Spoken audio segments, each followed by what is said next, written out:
Okay, here we go. This is a first. I had gotten a couple of people asking me if I could do a video version as well as an audio version. So we've got the audio right here. We've got the video right here. We're going to see if this works out. If it doesn't, I would be shocked. So you know the way this works. It's one shot. God knows what's going to come out. But here we go. So I got two questions that I thought matched up really well. One person had asked me, had I had any lessons I learned from clients? Very similar to the question last week, but it was, had I had any lessons I learned from clients that helped me with anything, training, life, whatever. And then someone else had said to me that they're in a calorie deficit, but they're not losing weight. And I thought this was interesting. These two kind of came together because there are three interesting stories from my personal training career that literally meld these two together. And I just want to say right away, you see there's no, I didn't get my hair done, there's no makeup. My Return of the Jedi fans will understand when I say that I have no delusions of grandeur, right? I don't think I'm a Jedi Knight. I don't think I'm a YouTube video star either. We're also been greater production values. This is for the clients. Clients wanted to see this in a video, so this is what you get. My chateau, Shank Chateau.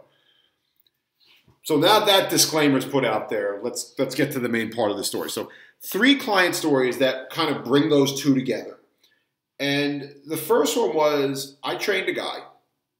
He's still alive, so bear with me on this one. And no matter what we did, upped his exercise, got him to see a dietitian, got him to get in a supposed calorie deficit based on his body weight times 10. They had a couple more calories in for his exercise. He couldn't lose weight. So we know that calorie deficits are real. We know energy balance is real. So what's going on? This guy's doing everything he can to be in a negative energy balance. Therefore, he should be losing weight. Why is he not losing weight?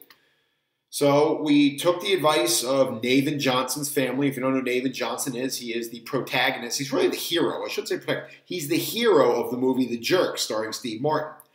And when he left his small cabin to go see the world, his family gave him three pieces of advice. I talk about this all the time because this is phenomenal three pieces of advice for anyone. The first thing his family told him was, the Lord loves a working man, which I don't know of anybody who can disagree with that, right? If you work hard and you do everything you can, you're going to minimize the chances that stupid things are going to happen to you. I'm not going to say there's absolutes. I'm not some saccharine positive thinker here, right? I happen to consider myself a very nice guy, and I've got cardboard blocking off my fireplace so my dogs don't go in there and think it's a cave, all right? So sometimes things don't always work out in life. Big deal. Get over it. Stop crying. But they said the Lord loves a working man. So awesome. I agree with the Jerk's family completely on that. The second thing they told him was never trust Whitey. Now, take that for what it is. I know it's a popular thing now. Don't trust Whitey. Well, they were saying that 20, 30 years ago. What was that movie from the 70s? Whatever. Well, I don't want you to take that too seriously. I want you to trust this Whitey. Right? This Whitey is trying to help you. But the third piece of advice his brother gave him, which I thought was awesome, was if you catch something, see a doctor and get rid of it. So let's rewind that because I went off on a tangent. First was the Lord loves a working man. The second one was never trust Whitey, except for this one. And the third one was if you catch something, see a doctor and get rid of it. So we had our client go see an actual doctor. Not a guy who wears shorts for a living, not a guy who wears shorts around the house, an actual medical doctor. And what the actual medical doctor found out was this guy had an issue with his thyroid. And so what he did, he went to the doctor and he got rid of it. Not that they took his thyroid out, they gave him some medicine. And all of a sudden, he was losing weight. Now, it wasn't that he wasn't in a calorie deficit. It wasn't that he was in a calorie deficit, wasn't losing. Because of the thyroid, he wasn't in an actual calorie deficit, no matter how hard he tried, no matter what the numbers told us. Once he saw the doctor and got rid of it, he lost weight. Why? Because calorie deficits make you lose weight, which means if you're not losing weight, you're not in a calorie deficit. Now, well, I'm twitching really fast here. Maybe I shouldn't have done the video. But that's the big thing we have to do here. And this is why when someone said, well, what are the lessons I learned from my client? What is the person who's in a calorie deficit not losing weight? Well, that's the lesson I learned. If you are in an actual calorie deficit, you are going to lose weight unless you have a thyroid issue, in which then you're still not in a calorie deficit, but it's something that has to be medically taken care of. And the reason why I tell this is I've been, I don't know the lines of the Eminem song, but I've been bit up, chewed off, and spit off stage by numerous people throughout my personal training career who have sworn to me, almost like to Mad Max Beyond Thunderdome, 2 men enter, 1 man leave kind of combat battle. They're going to take me out, right? Steven Seagal gets out of the coma from above the law, and next thing you know, people are dying, right? Was that about, or was that Alpha Justice? No, Alpha Justice is when he killed Bobby, the guy who killed Bobby Lupo. So it was above the law, right? People they literally will take, they don't want to hear it. They're in a calorie deficit. Well, guess what? You're not in a calorie deficit if you're not losing weight. And the reason why this is an important lesson is you can't solve a problem till you identify the problem. And if you make up and I'm going to give you 2 crazy ass stories that talk about this. If you can't identify the problem, you can't be honest about the problem, you can't do anything about it. Now, this sometimes happens. People are awful. And guys like Lyle McDonald and Lane Norton talk about this ad nauseum, if I'm saying that right. People are horrible at tracking. Even I think Lyle McDonald and even American dietitians are notorious for not being able, in research studies, to be able to see what their portions actually are. Like, Lyle McDonald once did this really cool podcast with some guy who drinks coffee. And Cool, Calm, and Chaotic, I think the name is the podcast.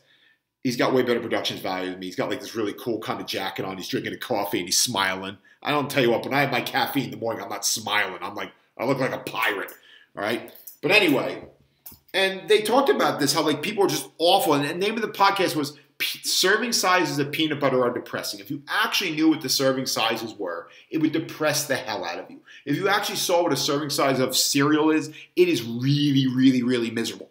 So it's not that everyone's out there lying. Usually the people who scream and yell at me are the ones who are actually lying. But most people are just horrible at portion sizes. Most people don't understand. They think that, they'll look at a slice of pizza and think it's 150 calories. People just don't understand exactly how much food they're eating. You've seen the pictures on my blog. Literally right out that window is a Popeyes fried chicken. I think a 3-piece fried chicken meal from Popeyes has 1,640 calories in it. That's more than a lot of people should be eating all day. So people are awful at counting calories, and estimating them and counting them and tracking them. So there is a degree of honest user error there. But the bottom line still is, whether it's your fault or not, play the world's smallest violin. I don't know, whatever. I just recently knew that I have the world's worst air guitar. When I do air guitar, I do this, and I didn't realize people actually play the guitar. They don't move the fingers on this hand. Either way, whether you have a sad, legitimate story or not, you're still not in a calorie deficit. Now, sometimes I see people, they're not bad at tracking the meals, but they have like this situational amnesia where they'll be like in a calorie deficit for like 7 days, and then all of a sudden on the 8th day, they go so psychotic that they blow the calorie deficit. So while they'll scream at you and say, no, I'm in the calorie deficit, I was in the calorie deficit on Monday, Tuesday, Wednesday, Thursday, Friday, Saturday, Monday, Tuesday, Wednesday, Thursday, Saturday, and you're like, well, what happened to that Sunday and that Friday? And it's like all of a sudden, it's like every single sitcom in the 80s had that episode where the character gets hit in the head, and then all of a sudden they lose their memory. Right? It's like they got hit in the head by an ice cream cone or something, and all of a sudden they lost their memory of what happened in that one day of the week. So that's possible. You could be in a very low calorie deficit, say like 300 or 400 calories a day for 6 days in a row, and then literally go psychotic on one day and blow that calorie deficit. What happens? You're no longer in a calorie deficit. You're not losing weight. Right? You may have been in a calorie deficit for 7 days, but over 8 days you were not. So it always goes back to, you can't solve a problem. This is the life lesson, which I may learn a little better. You can't solve a problem unless you identify the problem. And if you're living in this fantasy world, whether it's, well, maybe I shouldn't be so angry. That's 20 years of bitterness coming out of me. Whether you're not good at portion sizes, whether you're not conscious of the fact that the calorie deficit has to be prolonged. It can't be like 7 days in a row and then go nuts. I told you this story about my buddy. This guy has Sherpa strength. He's an animal. He hadn't been on a bike for like 6 months, and he rode his bike from Bridgewater to Princeton. Or I think it was Princeton back to Bridgewater, right? We calculated a guy his size was like 2,000 calories he burned. He was not in a calorie deficit that day because he came home and ate an entire Wegmans pizza, an entire pint of ice cream, and a bunch of muffins, right? So he actually was in a calorie surplus despite the fact that he had rid his bike from Princeton to Bridgewater. That's just the way it works. It doesn't matter what you've done. It matters what you do over the long term. I wanted that to sound a lot smarter than it did, but whatever. The bottom line is, again and again and again, you have to be in a calorie deficit. Here are the stories. So I had this one guy I trained for years. And both these people in these stories have been dead for some time now. So people can learn something from this. If the current people right now who are swearing that they are in a calorie deficit and actually aren't in a calorie deficit, learn something from these stories, then these stories, it'd be worth telling this, right? You don't speak ill of the dead, not speaking ill of the dead. I'm trying to get a lesson from these people because I'm of the belief, the uneducated observational belief, that these behaviors they engaged in had something to do with their early demise. So the first person I trained, I'll try to keep genders out of this to keep identities secret. The first person I trained this person for years, couldn't lose weight. And they swore to me that, they were following this bodybuilding diet of like grilled chicken and broccoli, grilled chicken and frozen green beans, and they microwave the green beans and eat them, right?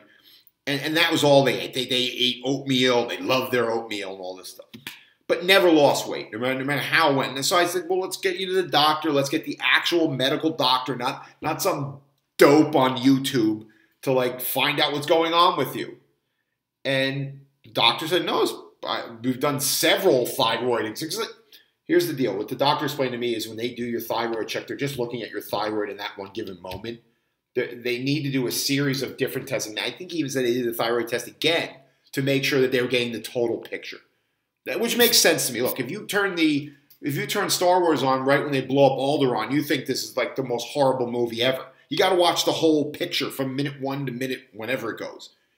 So the doctor did all this testing on this guy. Wasn't his thyroid, wasn't anything medical. It got to the point where I just couldn't work with him anymore. It got to the point where every day coming into the gym was just so difficult to see this guy getting nowhere that we came to a mutual conclusion that it was better that he move on with his life. So not more than a year or two after I had got done training him, he had tried a couple of these like goofy like saltwater wraps that were, there was this one place in Princeton that was doing this at the time where they'd wrap you up in like these saltwater like gauzes, like you were Return of the Mummy and Brendan Fraser was coming after you. And he tried that crap and he lost like 10 pounds. Then he'd go take a schwitz in the steam room in the sauna and then he'd lose a little weight, but then that'd all come back so it was water weight. Then he tried this meal plan and that meal plan and this and that. Nothing ever worked. So eventually he died as a complication, from health complications due to his weight, his heart, a bunch of other stuff. So I had a relationship with this guy. Look, just because you can't lose weight doesn't make you a bad person. All right? I've known plenty of people with six-pack abs who are some of the biggest scumbags I've ever met in my life. And likewise, I've met some people who are so fat they can't see their feet who would give you the shirt off their back to help you out. So this guy I'm talking about, he was more the latter, right? So I went to his funeral arrangement. I don't want to give that away because they might know something about the guy. But whatever his belief system did with his funeral arrangement. And I go to this and I saw his daughter. I know his daughter. She looked just like him, just thin. And I told her who I was and the relationship I had with her dad. And I was very sorry. And I wish there was something I could have done to help him figure out this whole weight thing. And so she pulls me to the side and says, "You have nothing to apologize for." And then she told me the story. And the story was, when her father died, her and her siblings went to the house. And they, had to, you don't understand. If you ever had someone die on you, that sounded horrible, but whatever. It's a really complicated process. And part of it is you got to sell their house and sell their stuff or take it. And so they were in the house for like several days while all the arrangements were getting done. And they got there that night. They'd flown in that night. And they were all really hungry. And this daughter was like, she was a runner. She lifted weights. She was she was in a calorie deficit, okay? And so she went into the freezer to see if her dad had any food. And sure enough, there were bags of frozen broccoli in there because that's what he was eating. So she opens up the bag of frozen broccoli. This is long enough ago that you didn't have the microwave in the bags. It had kind of like the little thing you pulled open and poured out as much as you wanted. So she rips the thing open, goes to pour it in the Pyrex bowl to microwave, and broccoli didn't fall out, but Hershey's miniatures did. And we really got an understanding of what was actually going on in this guy's life, that most of his weight gain occurred. Now here again, this is what we see over and over and over again. There's something else going on, and it's not a calorie deficit. His wife died 10 years ago before this. He loved his wife. This wasn't one of these kind of arranged marriages where I use you and you use me to get power. He literally loved this woman. And when she died, there was a massive hole in his life. And so what did he fill that hole with? Hershey's miniatures. And you may laugh, oh, that's really funny. It's fucking, oh, I'm going to curse. Okay, I'm going to curse real quick, but don't fucking laugh at that. That's fucking depression. That's not funny. All right, you miserable bastard who laughs at that story. You go out and find someone you love so much that when they die, it destroys you, and then you can laugh at that story. You won't be laughing at that story. So the Hershey's miniatures come out, and you know that was the clue. What he actually had done. This is how pathological this was. And again, it's interesting that it kind of correlated to when his wife had died 10 years ago. He literally took the bag of broccoli, whether he ate the broccoli or not, who knows. Washed it out, dried it, then waited for it to fully dry, and then filled it with Hershey's miniatures and closed it. The guy lived alone. There was no one else in the house that would have inspected his house to see that he had Hershey's miniatures anywhere in his house, maybe except the housekeeper, right? What the hell is she going to tell? I'm sure she's seen things a lot worse than Hershey miniatures in a broccoli bag. And he was hiding them from himself. He was literally hiding the reality of the lack of calorie deficit from himself. As you can see, this has nothing to do with math. The calorie deficits work. What doesn't work is the human application of calorie deficits and their ability to be real about calorie deficits. It always comes back to the person. So what makes the story even more messed up is years later, I was at the NSCA convention. This is a whole nother story in Las Vegas. And I was sitting there with some trainers talking. And, you know, we talked about clients, you know, tragic stories, good stories, all types. That's what trainers do. We talk about you. We don't mention your names, by the way. And I did mention the story about some person I had trained, and the story about how he was allegedly in a calorie deficit, never was, and then the whole Hershey's miniatures. And the trainer sitting across from me, I'll never forget this, was someone from, God, where was it? I'd say I'll never forget this. I can't remember where the damn trainer was from. But it was somewhere in the Midwest. And the trainer said to me, didn't even respond to my story, he said, green beans and Reese's miniatures. And I said, what? And he said, you know those little like Reese's peanut butter cups that come folded up in that gold foil? Yeah, those in a bag of frozen green beans. And then the other trainer was sitting there. This trainer was actually from New York City, so I do remember that.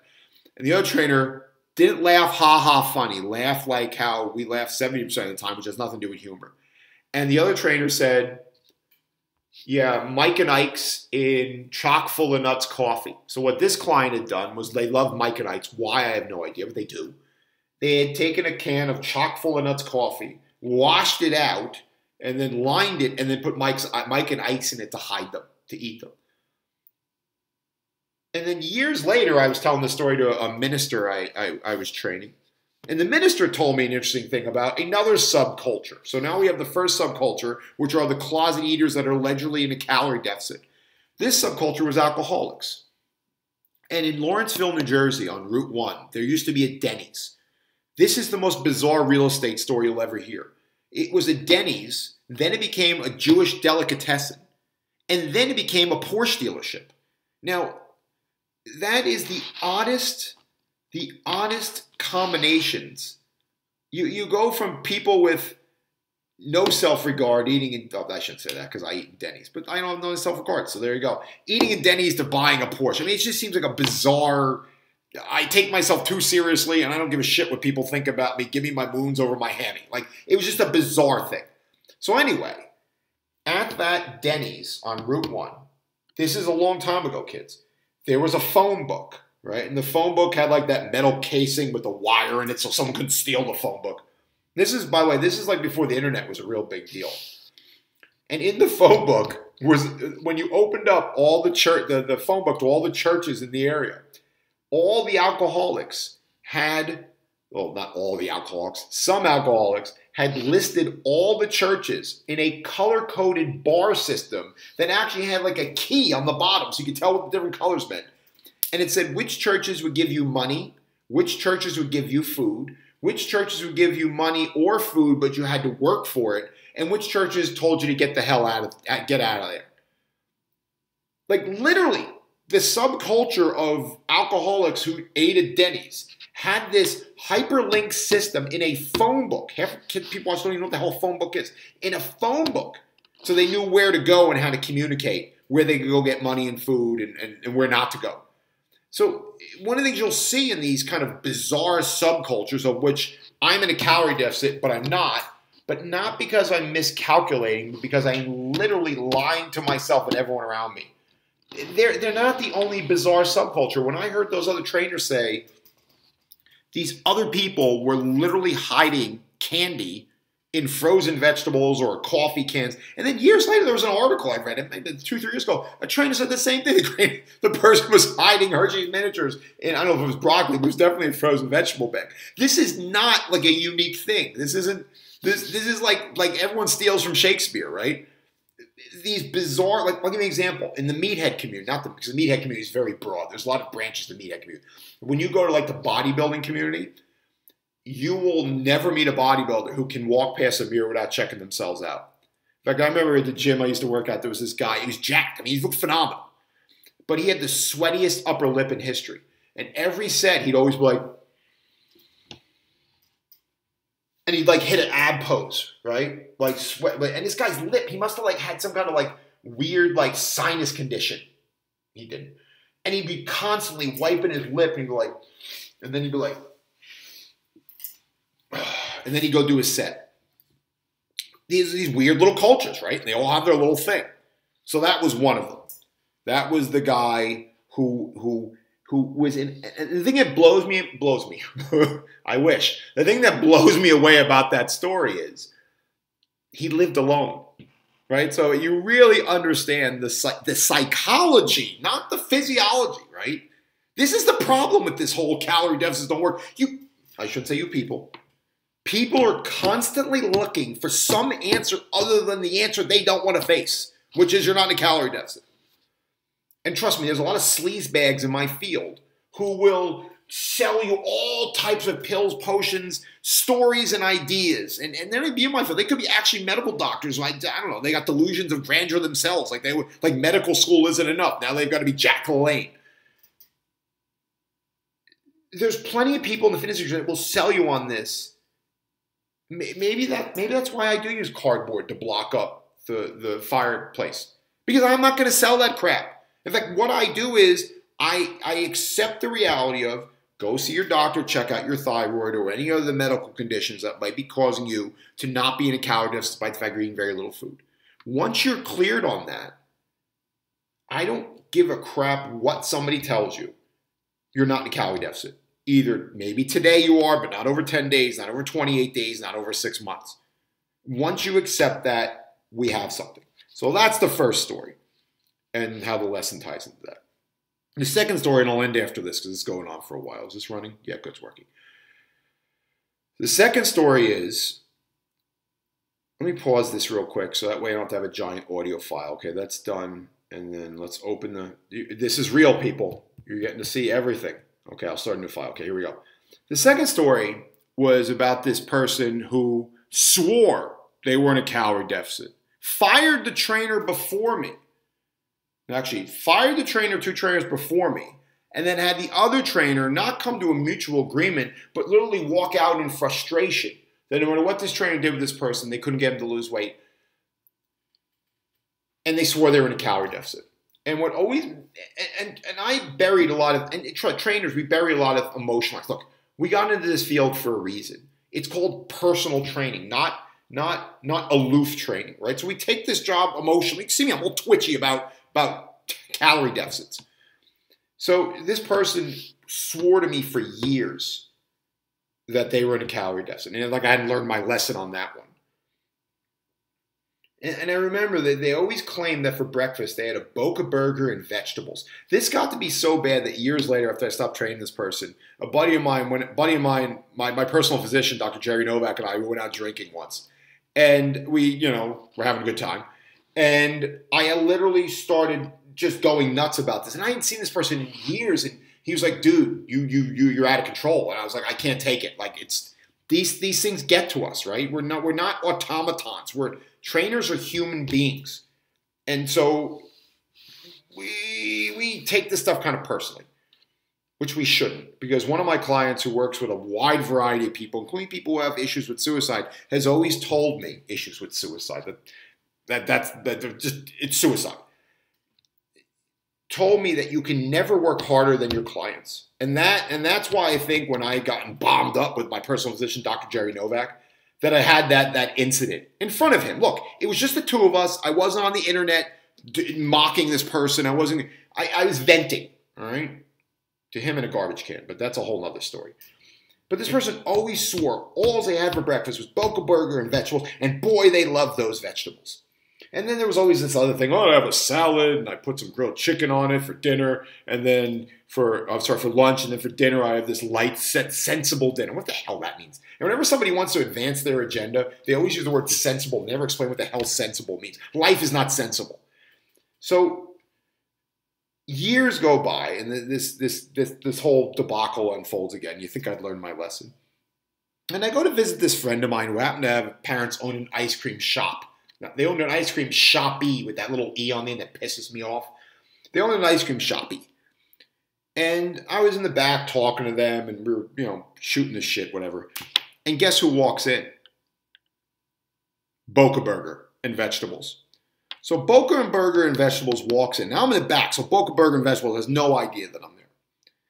Boca and Burger and Vegetables orders the biggest banana split they had on the menu and a large soft serve ice cream cone. What the hell are they going to do with soft serve? Is there someone with them? No. What Boca Burger and Vegetables was doing was eating the soft serve ice cream cone while the college kid who was home for the summer was constructing this like 3-story high mega banana split. So I'm about to like freak out, right?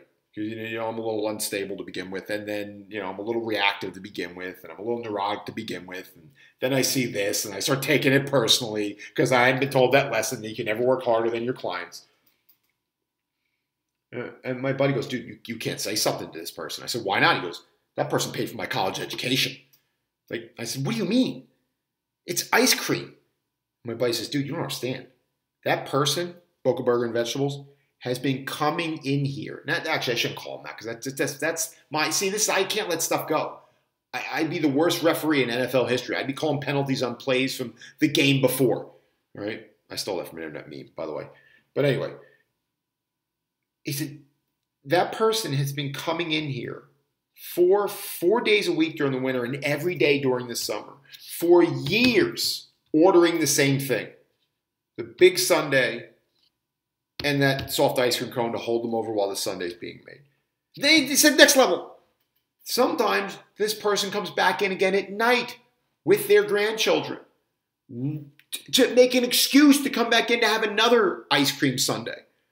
He said one time it got so bad, this goes back to, look, people who are in these delusions about calorie deficit, can't count calories, whatever you want to say it is, you can't judge this morally. Now, maybe if they're making a bad example for their kid, now their kid has type 2 diabetes, yeah, you could go down the route and say, look, they're creating a bad example. My client's one case, he had a daughter that was super healthy because of it. Because he saw what trying to use Hershey's miniatures to solve your life problems did to your body. And the misery it brings to the people around you who love you. But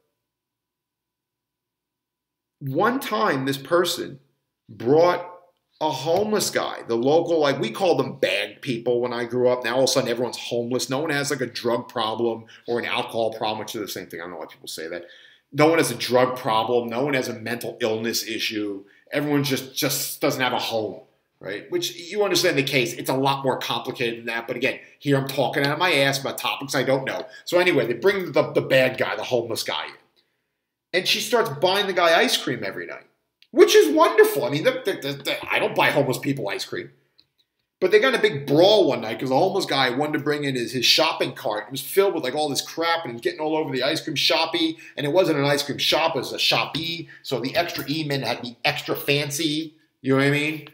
So he just said, like, look, you can't say anything to this person. And I was like, okay, fine.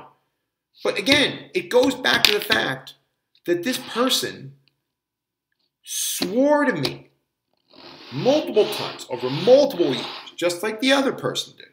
They were in a calorie deficit, but they weren't in a calorie deficit. This is the problem we're dealing with. And now here comes the mad dad finger. Wait, why is that uneven? I'm talking to you, person who claims they're in a calorie deficit and isn't losing weight, and went to the doctor, got the thyroid check, and still isn't losing weight. It's really good hand moves. I like that. I'm talking to you. You're not in a calorie deficit.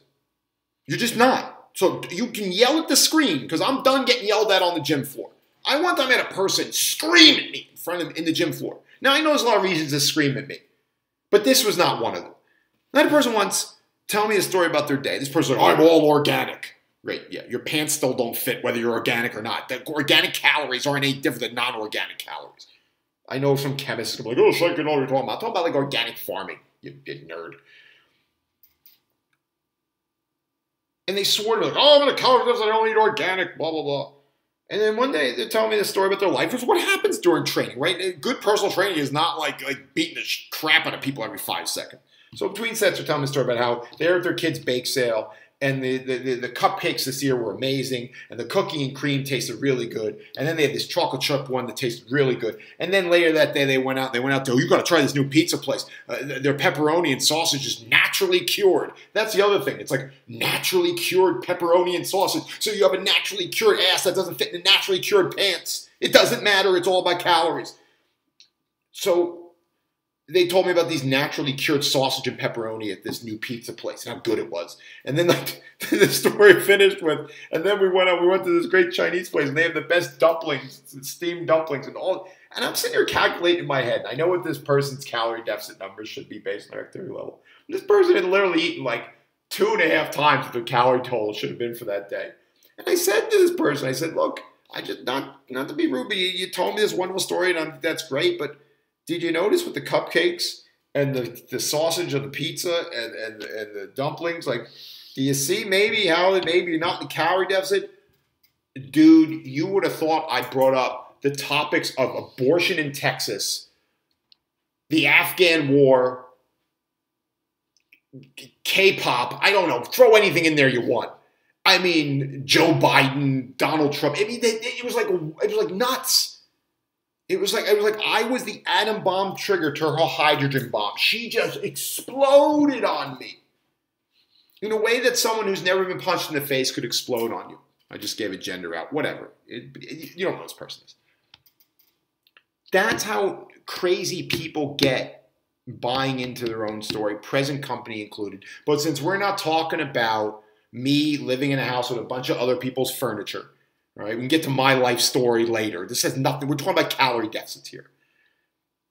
If you're not losing weight and you see the doctor and the doctor says you're nothing wrong with your thyroid and any one of the other 20 things they test for because they went to school for 20 years more than I did, you've got to accept the fact that some way, somehow, whether it's your portions that you're counting, whether it's maybe you're in a calorie deficit for 5 days but you blow it on the 6th day, whatever it is, you are not in a calorie deficit. Let's repeat that one more time so it gets so annoying that you're driving in the car tomorrow and you're like, not a calorie deficit. It's not a calorie deficit. He cuts his own hair. You're not in a calorie deficit. If you were, you'd be losing weight. End of topic. End of subject. It's over. I'm done. I'm going to go hang out with my dogs now. I'm going to go chill out. I'm going to stop the audio recording.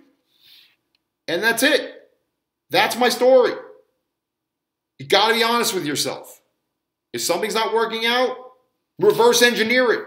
Like the CIA did to the Red October after, what's his name? One pen only. What the hell's his name? Sean Connery. After he surrendered the Red October to Alec Baldwin. All right? Break it down. Figure out your own personal caterpillar drive. Figure out how it is you may not be in a calorie deficit. And here's the deal. If you're not in a calorie deficit, and I'll dare say this evil word, and you're fat and you're happy, awesome. I can't tell you how many miserable bastards there are in this world who have these incredible bodies and are never satisfied. I know bodybuilders who are these massive muscular machines who literally take so many drugs and it takes them so much money. These are heterosexual men. Here, the podcast is going off the limits now. I should have stopped 5 minutes ago. that they literally prostitute themselves out to other men to make the money, or women sometimes, but I know it's called gay for pay for a reason, to make the money to buy their drugs. That's how wacky this community can get. Right? So don't assume just because someone's ripped and muscular that they're happy. And don't assume just because someone's fat that they're sad. They may very well be, but you can't assume that. And don't assume they're a bad person either, or a good person either. So that's it. This is not a moral judgment. This is just a reality. Right? I wouldn't get this twitchy and angry if I didn't care about what I do and about the people I work with. So it murders me on the inside to a degree when I see over and over and over again someone tell me they're in a calorie deficit and they're not losing weight, and they've been to the doctor and the doctor says there's nothing, quote unquote, wrong with them. At least not from the physiological sense. And that's it. Not losing weight, not in calorie deficit. Goodbye.